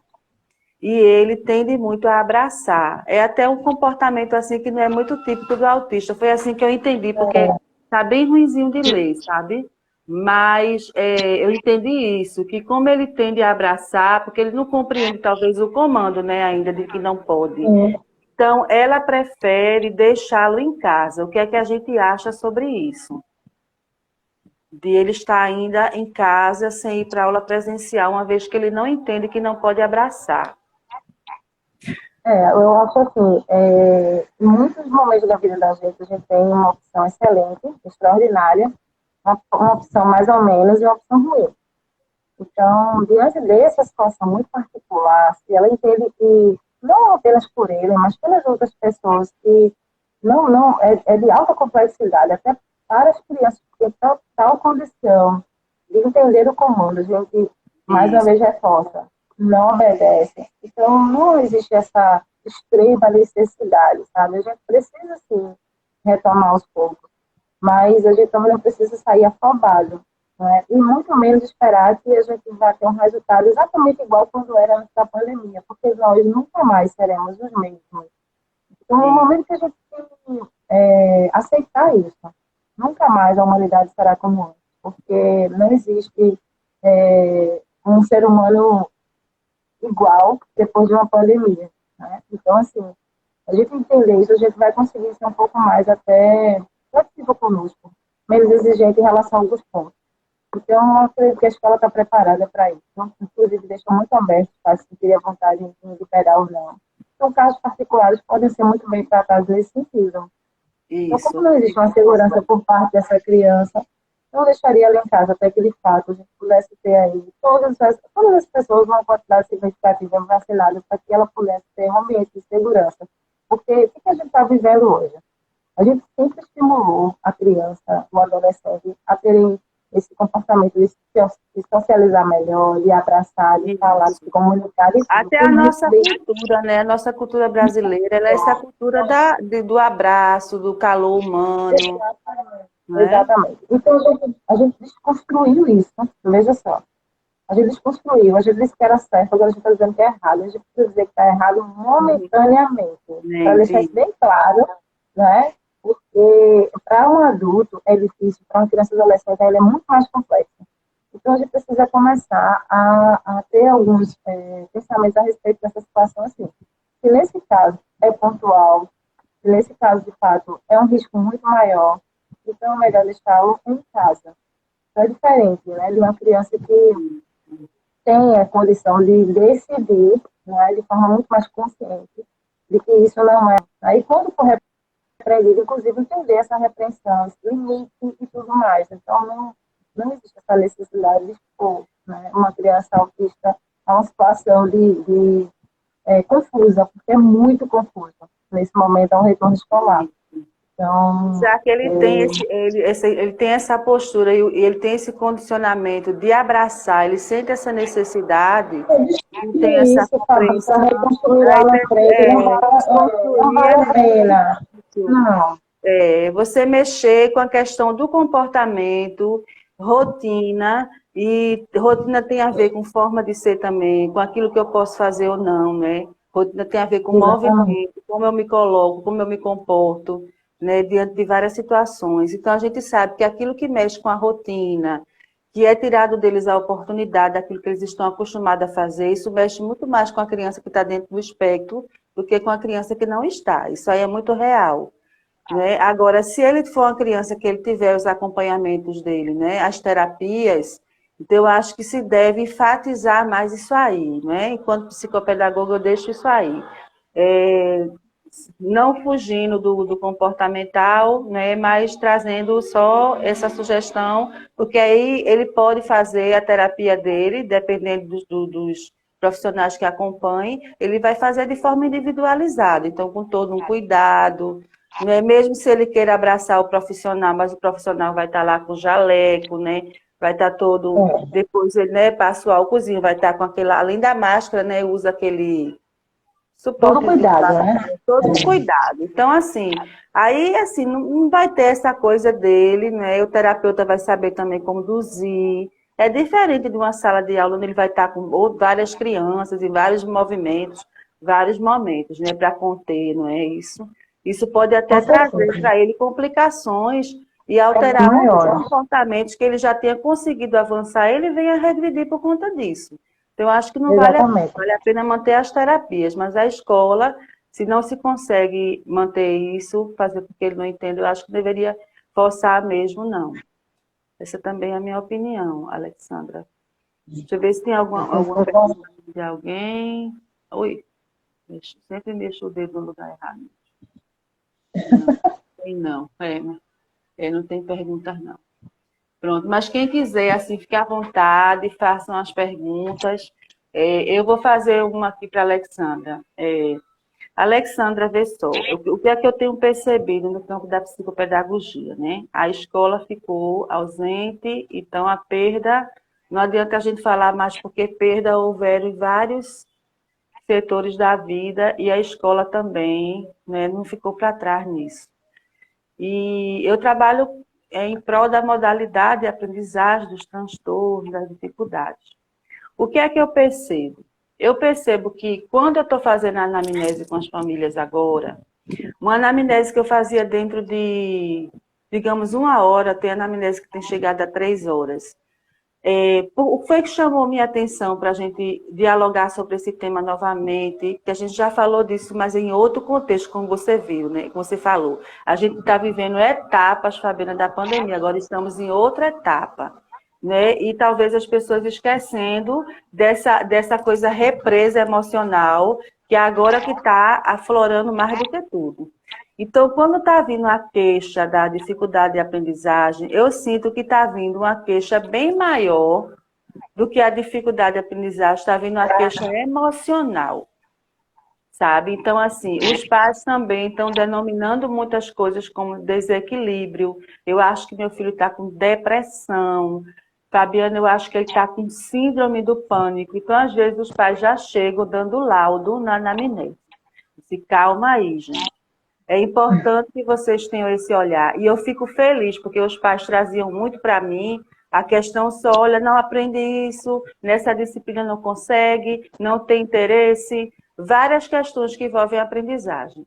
Agora eles estão trazendo o emocional dos filhos. O emocional, quem percebia era eu, né, que o não aprendizado estava vinculado à questão da fragilidade emocional e eu tocava na família também em relação a isso. Então, eu já pedia para fazer um trabalho em conjunto com o terapeuta também, fazendo o trabalho dele e eu fazendo o meu trabalho do lado de cá. Só que, assim, o que é que caracteriza? Né? Porque, claro que, assim, eu consigo um pouco identificar. Mas, assim, como acalmar essa família agora, que está trazendo nessa queixa esses laudos prontos? Né? O que é que se diferencia? Como se perceber melhor? Né? Eu sei que a gente já está em mais de 1 hora de live aí, mas assim, como se perceber melhor? Se é só um quadro de ansiedade, se é uma depressão mesmo, ou se é um pânico. Como é que diferencia para que os pais que estejam assistindo, eles consigam diferenciar um pouco isso?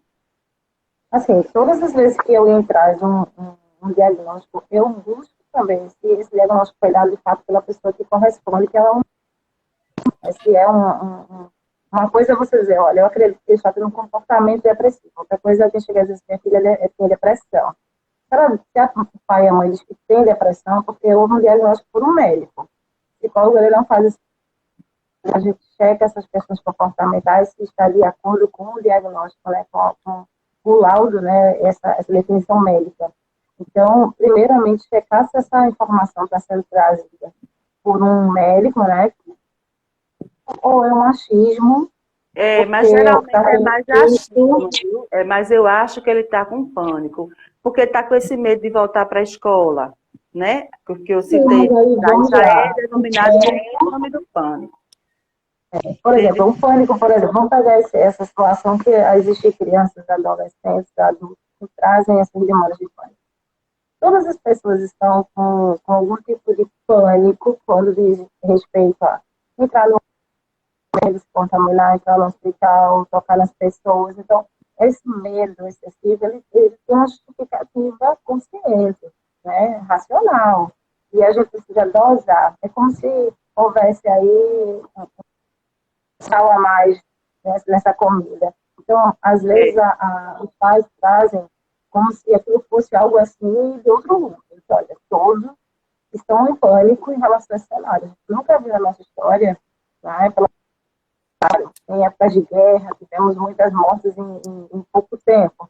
Mas a gente agora mesmo, Israel está em guerra, então existe aí palestinos e israelenses em guerra, então existe aí muitas mortes, ok, mas não é o nosso cenário. As pessoas notificando mortes e mais mortes, é óbvio que a gente vai ficar com medo. O medo excessivo gera um pânico. Mas existe um fator por trás disso que realmente justifica, que é o cenário. Então a gente vai ter que ver direitinho. De repente, se a adolescente está com medo excessivo, a gente tem que conversar sobre isso. Né? Eu estou com medo de morrer. Por exemplo, muitas pessoas estão com medo da morte. E aí, isso é pertinente? É pertinente, porque o cenário está sendo muito falado, muito comentado, muito trabalhado. Mas vamos então, pensar, como se fosse ter esse medo, é uma coisa. Agora, estar com síndrome do pânico já é outra história, né? Outra coisa. Porque aí o pânico, ele obriga você a ter certos comportamentos que evidenciam um transtorno do pânico.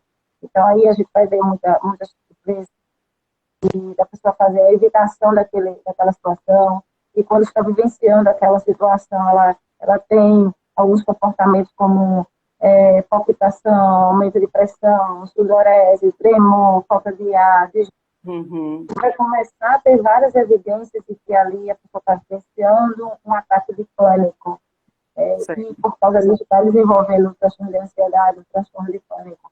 Mas é diferente da pessoa estar com medo, né? O medo pertinente, porque se nós não tivéssemos com medo da situação, estávamos todos na rua. Muitas pessoas, inclusive, não têm nenhum medo a respeito da pandemia, inclusive estão se comportando de forma muito inadequada.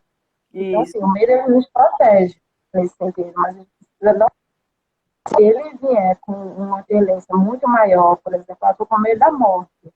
Só que se essa pessoa, por exemplo, não teve nenhum evento traumático dentro do contexto de morte da família, tão próximo, então, assim, a morte a vida também é uma incerteza. Então, a gente precisa começar a trabalhar esses pensamentos para deixá-los mais funcionais. Então, por isso que é importante a intervenção de um profissional, não apenas o achismo, porque às vezes é a criança, o adolescente, né, porque eles dizem na frente da criança, e a criança fica ainda mais preocupada, né, porque fica pensando, será que é mesmo? Né, será que é isso? E muitas pessoas fazem errada na frente de crianças, e aí a criança já vem com esse papel aí de que eu tenho um problema. Meu pai e minha mãe disse que eu estou com pânico, né? E aí começa realmente a desenvolver. Então a pessoa tem uma dúvida, às vezes, né? De tanto ler em jornal, em revista, ver na televisão, aí então isso, então eu estou com esse transtorno. Não é assim que funciona, né? A gente então vai lá no Google, né? Vai lá no Google, precisa ter tempo desse tipo de sintoma, né? Eu estou há 3 meses que eu não durmo direito, faz 3 meses que eu tenho pensamentos voltados à morte, a deles, faz. Então, assim, existe aí um período, a gente checa do ponto profissional, todos esses sinais, e a gente verifica essa oscilação de quando acontece, por quanto tempo você sente, quais são os momentos. Você sente esse desconforto emocional, físico, psíquico de modo geral. Então, não é uma coisa que a gente vai embasar no achismo, entendeu? Existem evidências. Né? Então, quando a gente chega a um médico, ele pergunta, olha, você está sentindo o quê? Sentindo isso, isso, isso. Quanto tempo você está sentindo isso? Faz umas 3 semanas. E qual lugar específico que você sente isso? Em tal lugar. Então, a gente vai começando a identificar e aí a gente vai preenchendo todos aqueles protocolos que cabe aí, de fato, um comportamento de pânico. Então, assim, não é só baseado no achismo, né? Isso. Mas, assim, essa questão do aumento mesmo dos quadros de depressão, de ansiedade, e até de questão de pensamento suicida, e até da consolidação desse ato, houve uma estatística bem alarmante, não é, Alexandra, agora? Eu converso também com outras psicólogas, e, assim, tá bem delicada essa questão, porque eu penso assim, que as pessoas, quando eu converso com os psicólogos, e elas dizem, Fabiana, a Covid já é um desastre na nossa vida, mas nós temos que ter cuidado com a Covid emocional, que ela está chegando aí com tudo. E Sim. aí eu percebo, eu não trato as emoções, né? Eu sou terapeuta da aprendizagem, mas quem trata das emoções, quem gerencia as emoções, os distúrbios, né? Essas questões todas, né? Desses adoecimentos mentais, são os psicólogos. Então, é como se assim, junto com a Covid, ou veio, né? Eu acho que na questão da criança, eu acho que veio muito mais do posicionamento da família que a criança Da estava família. inserida, né? Como a Isso. família se posicionou, como você colocou. Até que ponto a família se equilibrou ou se desequilibrou e fez com que essa criança começasse a desencadear comportamentos que talvez se não tivesse isso, ela nunca iria demonstrar, né? No adolescente veio por essa questão de que o meu externo não existe, eu preciso dele. Aí uns conseguem ficar dentro do quarto, mas a grande maioria não consegue também ficar só dentro do quarto e achar que aquele mundo está normal. Aí começa a gerar ansiedade. Então, assim, e tem aqueles que já tinham alguma questão realmente, né, tanto criança quanto adolescente, alguma questão pontual de ordem emocional, mas que até então não estava sendo vista. Mas hoje mesmo é realmente alarmante. Você tem recebido uma demanda maior de adoecimento nessas faixas etárias, de 7 anos e assim da adolescência. Você acha que houve um aumento mesmo significativo? Porque na Exato. área médica, os consultórios psiquiátricos já existe uma estatística, né? Uma comprovação disso, né? Um aumento de busca médica muito grande, né, das crianças e na adolescência também, de adoecimento agora. É porque, assim, no cenário, por exemplo, de uma pandemia como essa que a gente está vivendo, não é uma questão só de uma área específica que foi afetada. A gente verifica que muitos de nós tivemos, assim, experiências terríveis em relação ao trabalho. Então, isso impactou a família? Impactou a criança. Assim, por quê? Porque mudou essa questão de aquisição dessa família, financeiramente falando. A criança acabou, de fato, sendo submetida a algumas restrições.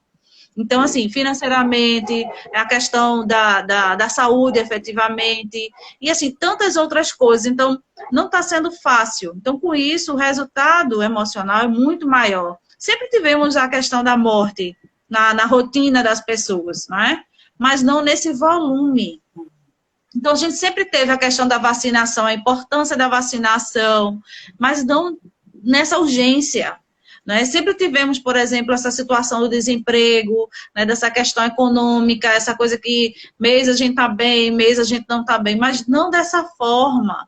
Né? Então, assim, houve muitas mudanças, né? Algumas pessoas tendo que trabalhar em casa, e aí não havia uma estrutura para isso, e aí teve que mudar o cenário dessa rotina familiar de todos envolvidos naquele lugar. Então, assim, isso é uma mudança que se a gente não tiver realmente preparado emocionalmente, pegou muitas pessoas que já estavam com uma predisposição despreparadas.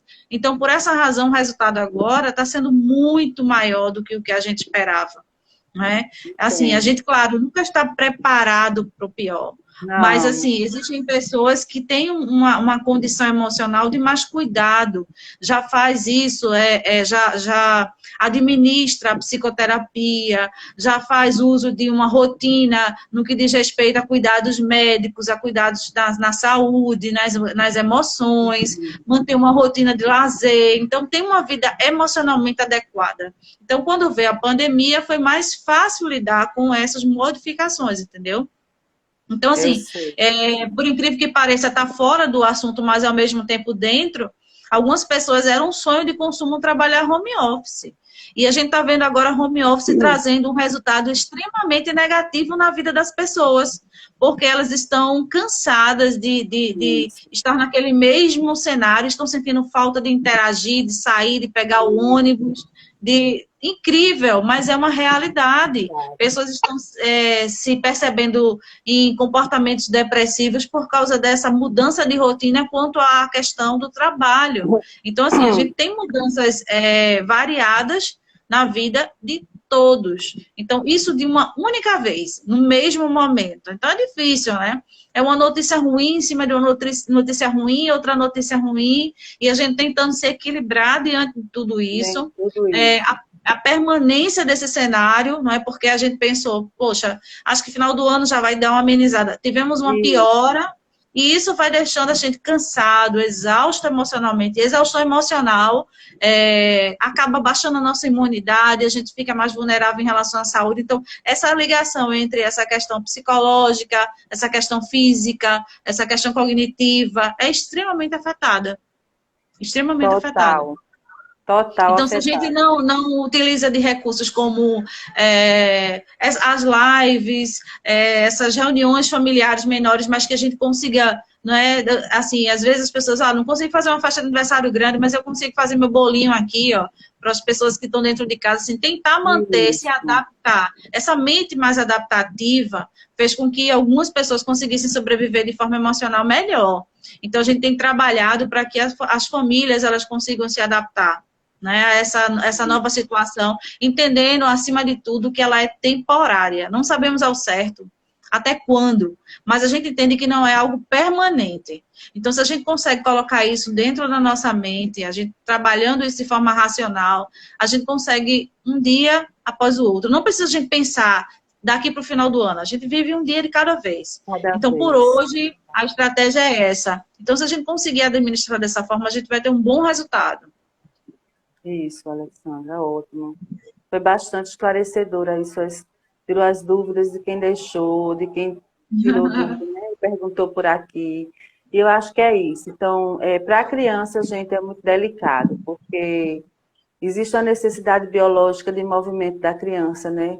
O adolescente de sociabilidade, né? Faz parte, não Dessa é? questão de Desse crescimento, ampliação, desse crescimento, e da criança de uma sociabilidade assim mais ativa, de brincar, de abraçar, essa de estar junto, descoberta. né? Dessa descoberta, descobrir o corpo, descobrir o mundo, Isso. aprender de várias formas. Então, assim, houve realmente. Então, eu acredito que esses quadros de tristezas, essas coisas todas, eu acho que os pais precisam realmente estar de olho, estarem atentos.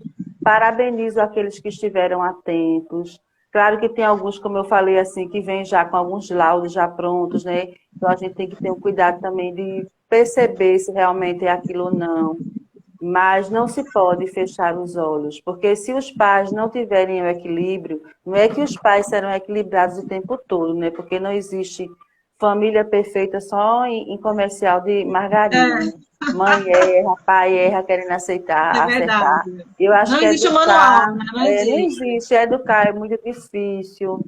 Não foi fácil também para os pais, os adultos digerirem, né? Mas eu sempre me coloco mais no lugar da criança, não é? Como você falou, tantos fatores que podem ter afetado essa família, né? Esses responsáveis que acabaram, até de forma inconsciente, levando para essa criança de uma forma errada, e essa criança acabou, Isso. por conta desses comportamentos dos pais, saindo com prejuízo, está saindo com prejuízo maior, mesmo voltando para a escola, mesmo encontrando os pares, mas assim, já é um fôlego de vida, já é sair dessa gaiola, não é? Mas assim, estão fragilizados É verdade. tendo em vista quem perdeu, se foi um avô, se foi uma avó, tendo em vista do relacionamento dos pais dentro da casa, tendo em vista se houve um desemprego, tendo em vista se houve uma perda de algumas coisas de padrão de vida, como esses pais conduziram isso. Enfim, são várias questões que a gente tem que pensar, mas no final o que a gente deve mais priorizar mesmo é essa atenção que a gente tem que dar para os pequenos, né? Eles É não estão verdade. prontos para conseguir gerenciar as emoções deles, né? E às vezes nem os pais estão conseguindo gerir as suas próprias emoções e assim também não conseguem fazer com que os filhos tenham um certo equilíbrio. E aí chega o adoecimento. Então, assim, no caso de dúvida, no caso de você achar alguma coisa, se você está achando, se você está sentindo, está percebendo a mudança, então, você como pai, como mãe, você não pode ser terapeuta nunca do seu filho, né? Então, você tem que buscar um especialista, um psicólogo. Se você não tem paciência para ensinar e a tua forma, assim, de impaciência de lidar com o desenvolvimento pedagógico do teu filho, está gerando já um medo, um entrave, uma resistência, procura um especialista psicopedagogo, delega para alguém, mas assim, não seja aquela pessoa que vai abrir a porta do adoecimento do seu filho, né? Não seja aquela pessoa que vai fazer com que isso aconteça, uma vez que você tem que proteger, né?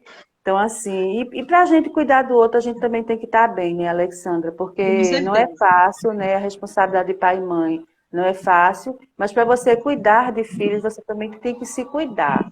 Então, se você percebe que também está precisando se cuidar, porque o teu comportamento está gerando um adoecimento nos teus filhos e está trazendo uma repercussão muito negativa, então também busque se cuidar, né, para que você também possa cuidar deles de uma forma melhor.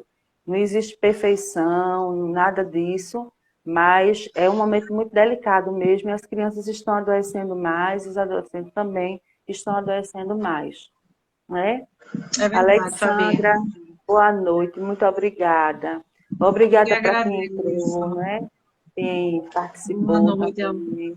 a todos. Agradecemos aí a participação e até uma próxima, não é? Nós iremos fazer, talvez aí sobre até o Maio Laranja, não é?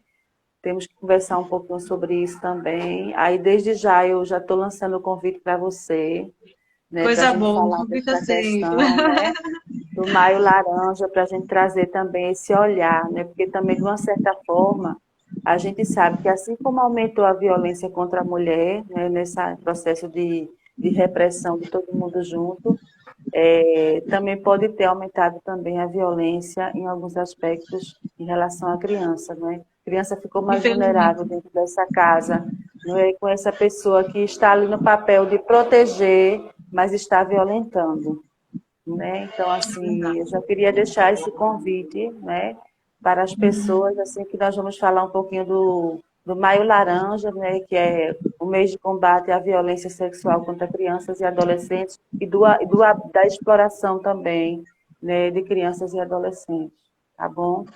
Boa noite, Ok. Alexandra. Boa noite, Fabi. Obrigada a todos pela presença. Foi um Espero ter prazer. contribuído. E Com querendo assistir os certeza. vídeos, né, Fabi? Só é Contribuiu muito. acessar lá no Sim, o seu YouTube. canal, fala aí do seu canal do YouTube, coloque aí. Exatamente. As É só pessoas. acessar lá no YouTube Psicóloga Alexandra Santos, você vai ter acesso a todos os vídeos, inclusive falando também sobre esse tema. E aí só vai acrescentar ainda Ótimo, mais. excelente, muito bom, viu? São Tá vídeos, bom? assim, muito esclarecedores, tá certo? Tchau, querida. Ok, Fabi. Bom final de Beijos, semana, que beijo a amanhã é todos. Uma boa sexta-feira, noite. né? Tem uma Não é? demanda também amanhã, o meu dia que eu mais trabalho é amanhã, mas graças a Deus por isso. Que coisa Né? boa. Bom final de semana aí também para O vocês, mesmo, Fabi. viu? Foi um prazer revê-la e voltar Se aí eu à tirar uma live. foto, depois eu consigo tirar uma selfiezinha, foto. Vamos. Ai, meu Deus. Deixa eu descer o meu celular, porque ele está na posição errada. Aí, agora vai. Pronto, consegui. Tirar Vamos, uma Fabi. foto nossa para a gente colocar aí, marcar. Tchau, Tá tchau. certo. Boa noite. Beijo, boa Até a noite. próxima live. Até a próxima. Até Tchau, a Fabi. próxima. Tchau.